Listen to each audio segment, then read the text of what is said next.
भुना गोश्त, आधा किलो गोश्त, एक प्याज, एक चाय का चमचा नमक, आधा चाय का चमचा हल्दी,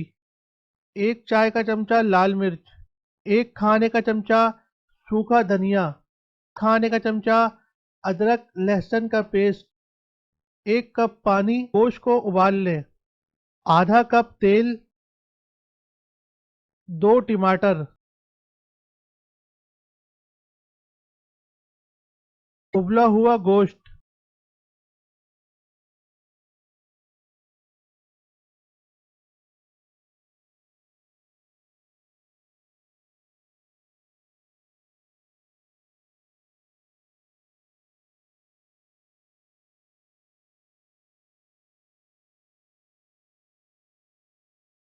आधा चाय का चमचा कश्मीरी लाल मिर्च,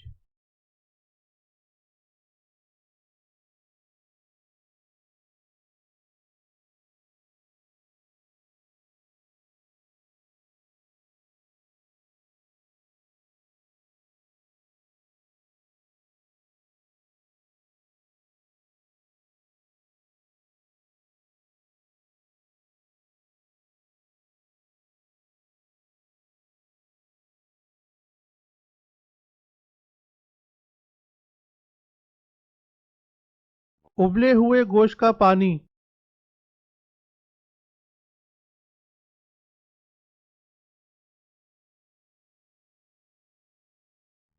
चार हरी मिर्चें,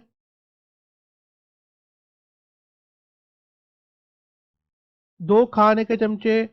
हरा धनिया,